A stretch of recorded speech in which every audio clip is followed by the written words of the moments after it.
Hi there, good morning students. How are you today? I hope you're doing fine. Last time, you've learned about multimedia and ICTs that explain Web 1.0 to Web 2.0 and Web 3.0. It also differentiates Facebook platform before and after and talks about online games, online text, coursewares, online tools to produce video content, broadcasting, and podcasting. Today, you will be learning on ICT as a platform for change. But before we start, let me present to you our learning goals. Objectives. First, we're going to exemplify how ICTs have changed the way people communicate, illustrate how ICTs can serve as tools to create social change, and share the essence of valuing online platforms, online safety, including security, ethics, and etiquette.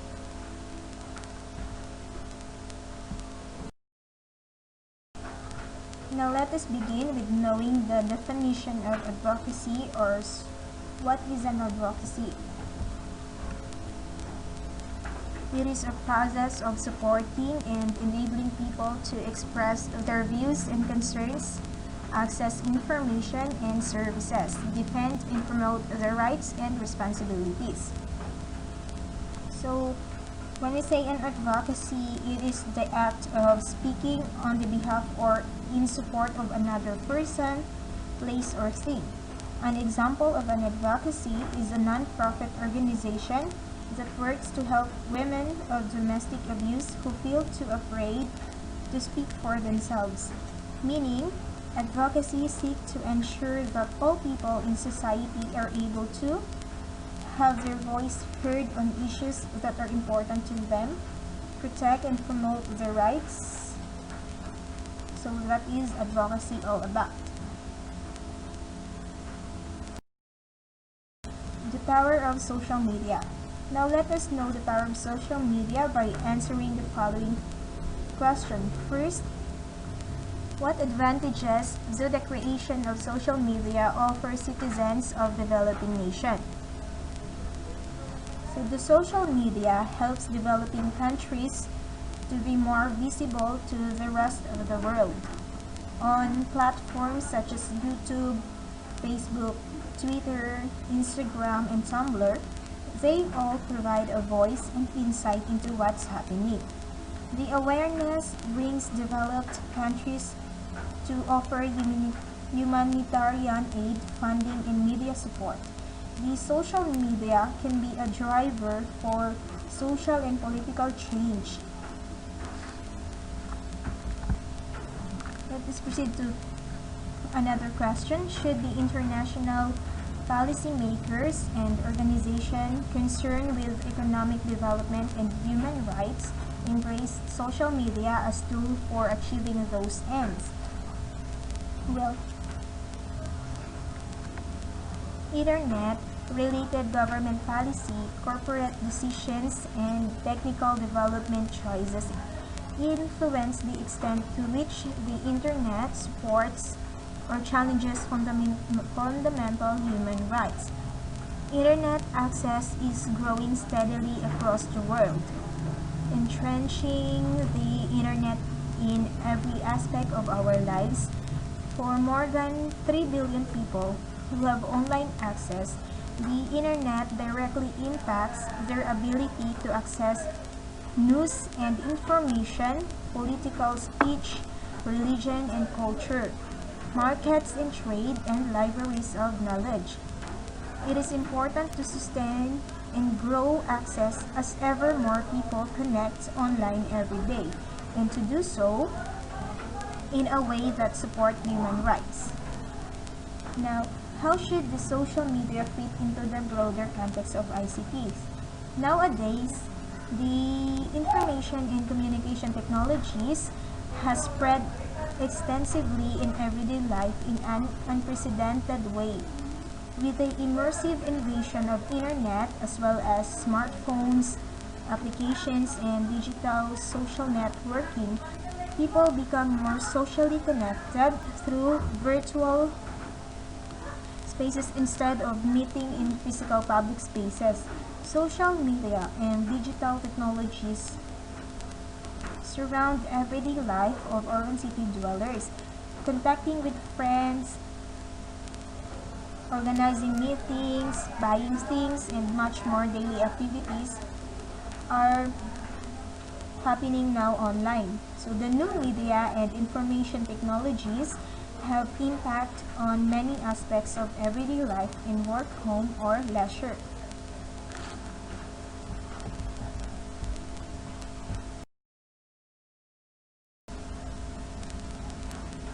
Now let us proceed with the global digital divide. So it describes the unequal distribution of information and communication technology across nations, commonly described as the gap between information haves and have-nots. So the global digital divide describes global disparities primarily between developed and developing countries in regards to access to computing and information resources, such as internet and the opportunities derived from such access. The digital divide has contributed to differences in development levels among states. The access to information and in the developed world is much better as compared to the case in the undeveloped world.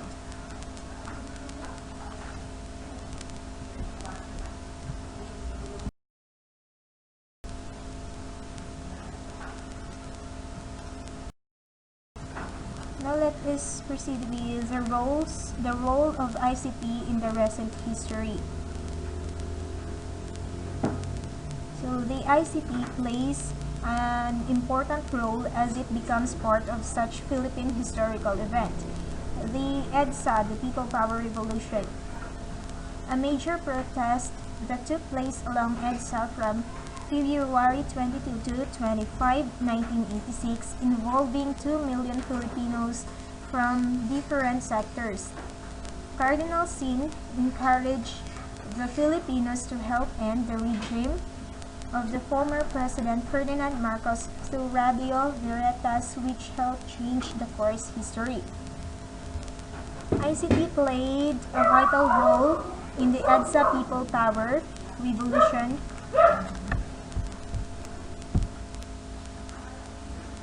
as it becomes the opener to the Filipinos to see what is really beyond the reign of the dictator and an authoritarian President Ferdinand Marcos for 20 years. ICT has been useful and helpful as it becomes the modern sword of today's society.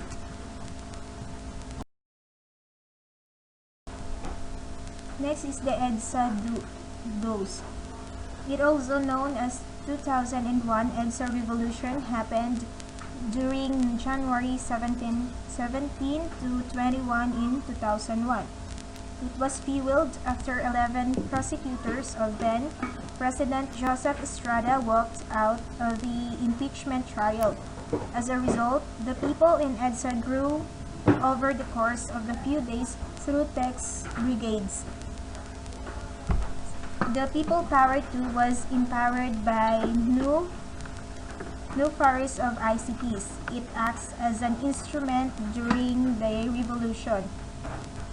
The mobilization becomes rapid as the power of ICT took over. From phone, SMS from cell phones become instrument that brought the people to the mass protest.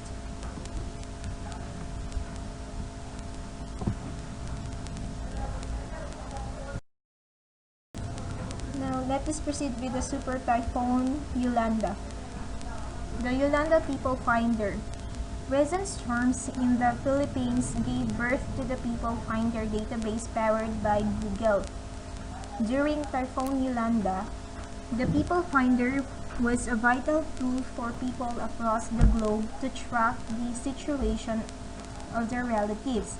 This proved to be successful and is now adopted by more organizations to help people track relatives during calamity. So with this incident, the Super Typhoon Yolanda, with this incident, the people finder database, which is powered by Google, become essential. This was made to help people track the situation of their relatives across the globe. So the ICT aids people in many ways. As what the Yolanda People Finder feature, the role of ICT becomes significant over time. For the Million People March, a series of protests that mainly took place in Luneta Park from August 22 to 26, 2013. There were several demonstrations that happened around the key cities in the Philippines and some locations overseas. It was to condemn the misuse of Priority Development Assistance Fund, the PDAF. Through them, as a Million People March, the number of total attendees was only around 400,000. The organizer and promoters of the protest used Facebook and Change Organization as their mediums. So many people express their anger through social media and agree with the idea of abolishing the pork burial fund that is Million People March happened in Million People March. So the Million People March initially circulated through social media, mainly on Facebook and Twitter, to assemble a protest in regards to this issue. ICT becomes again a means of change in the community. Social media has been a powerful tool in this millennial generation, allowing people to connect to a wider contact with people, which is much easier, faster, and more convenient.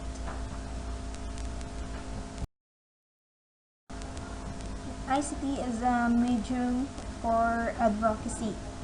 The Change Organization is dubbed as the world's platform for change, where anyone from online community can create a petition and ask others to sign it.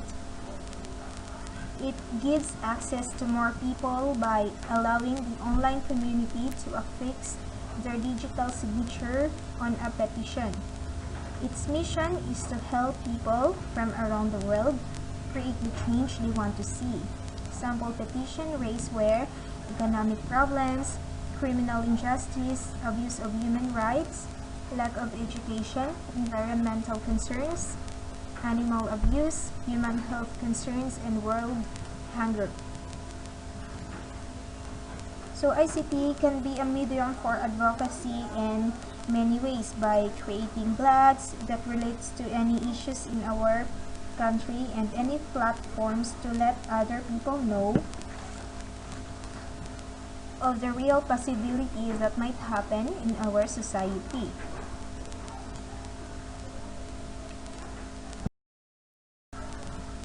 The Change Organization in the Philippines. The petition to have death row convict Mary Jane Veloso released was fastest ever growing petition from the Philippines with over 250,000 signatories from over 125 countries.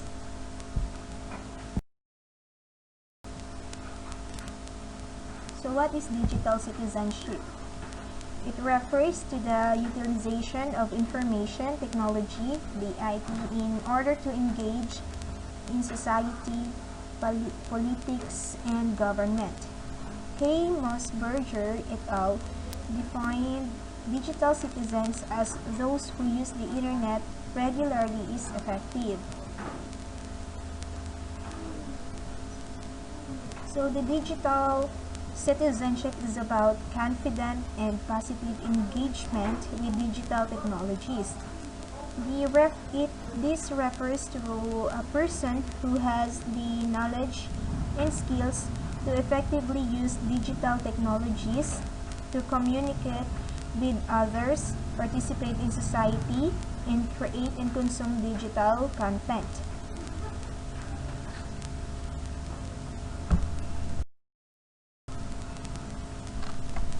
So there are three principles of digital citizenship. First, engage positively. Know your online world. And last, choose conscientiously. Choose consciously. Okay, now let's have first the engage positively, the first principle. So what are you going to do? You have to respect the rights of the others to participate and have an opinion. Ask before tagging or other people or posting photos. You have to report offensive or illegal content. Stand up and speak out about cyberbullying. Protect your friends. Don't respond to hurtful or nasty comments. Block and report cyberbullying. You have also to speak to your parents or a trusted adult about upsetting online experiences and report threats of violence to the police. Collect the evidence to show them. Second principle, you should know your online world. In the first bullet, you have to learn how new skills will help you to explore the online world, recognize online risks and how to manage them, look out for suspicious emails and scams. Use secure websites for financial and retail services. Keep passwords secret, strong and unique. Know how to report bullying behavior on social media sites. In the third principle, you have to choose consciously. First, choose privacy and security setting. Careful and check them regularly. Choose friends wisely online. Not everybody online is who they claim to be. Regularly review your connections and remove people. If you have made a mistake, apologize and take down offensive material as soon as possible. Ask for permission before uploading pictures of your friends. Okay, the digital citizenship have 9 elements. First, the access, commerce. The third one is the communication. Fourth is the literacy. Fifth, etiquette. Sixth, law. 7, rights and responsibilities. 8, health. And 10, security. Now, let us discuss first what is access. Okay, digital access. This is perhaps one of the most fundamental blocks to being a digital citizen. However, due to socioeconomic status, location, and other disabilities, some individuals may not have digital access. Digital access is available in many remote countries via cyber cafes and small coffee shops.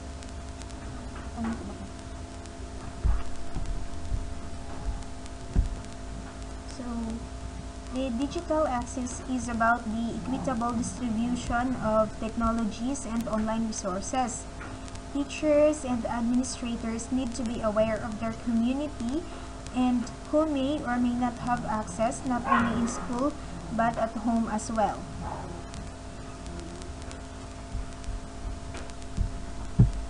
Meaning, it is the ability to fully participate in digital society. This includes access to tools and technologies such as the internet and computers that allow for full participations. For the second element, the digital commerce. So this is the ability for users to recognize that much of the economy is regulated online. It also deals with the understanding of the dangers and benefits of online buying rather, using credit cards online and so forth. So this means the electronic buying and selling of goods and focuses on the tools and safeguards in place to assess those buying, selling, banking, or using money in any way in the digital space. So the career and technical education use the tools of technology to show students the path for their future. Next, the digital communication. This element deals with understanding the variety of online communication mediums such as email, instant messaging, FB Messenger, the variety of apps, and so forth. There is a standard of etiquette associated with each medium. So all users need to define how they will share their thoughts so that others understand the message.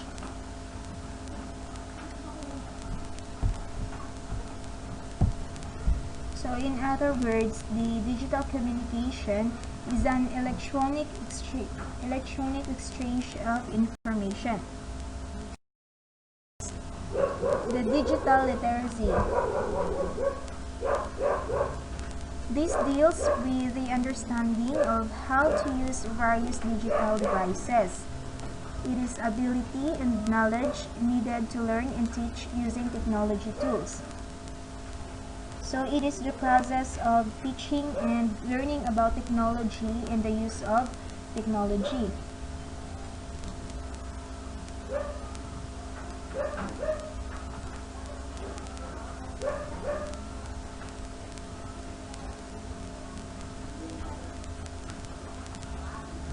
The digital etiquette. Let us proceed with the digital etiquette.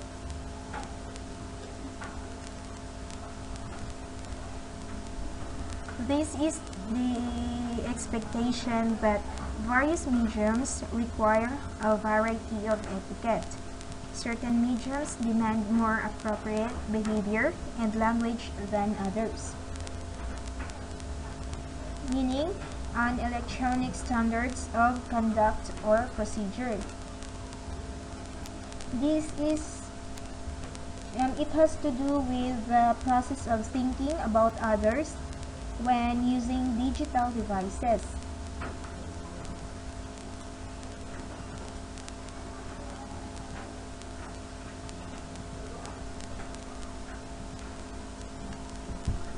For the digital law, this is where enforcement occurs for illegal downloads, plagiarizing, hacking, creating viruses, sending spams, identify thief, cyberbullying, and so forth.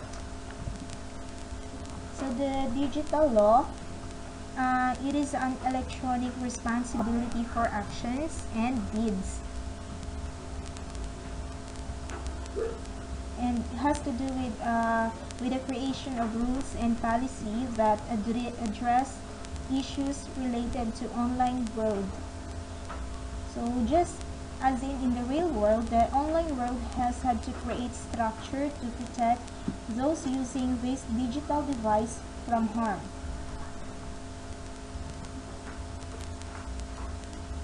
So support for issues such as cyberbullying and sexting are available from school resource officers and other school council. Now for the digital rights and responsibilities.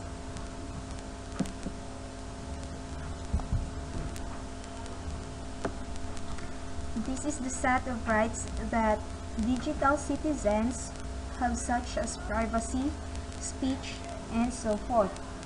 So the digital rights and responsibility are those requirements and freedoms extended to everyone in digital world.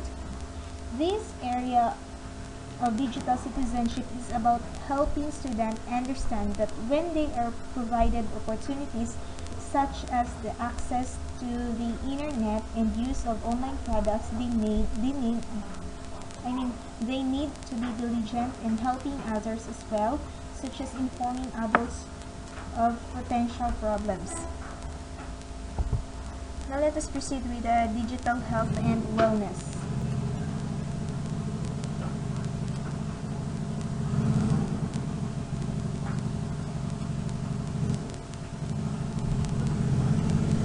Digital citizens must be aware of the physical stress placed on their bodies by internet usage. They must be aware to not become overly dependent on the internet, causing eye strain, headaches, stress problems, and so on. Meaning, it refers to the physical and psychological well-being in a digital world. Technology provides many opportunities and enjoyment, but knowing how to segment use with the needs of ourselves and others is key to a healthy, balanced life. And last, the digital security. This simply means that citizens must take measures to be safe by practicing using difficult passwords, virus protections, backing up data, and so forth. So the digital security is an all-encompassing term which includes the tools you can use to secure your identity, assets, and technology in the online and mobile world.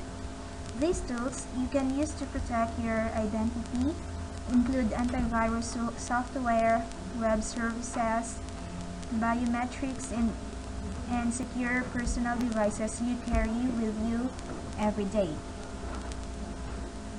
So that is the 9 elements of digital citizenship. And that's the end of our lesson. Do you have any question? If yes, you can use our chat box in front of your screen for your questions, and if none, go to the e-learning path. You can answer your activity there.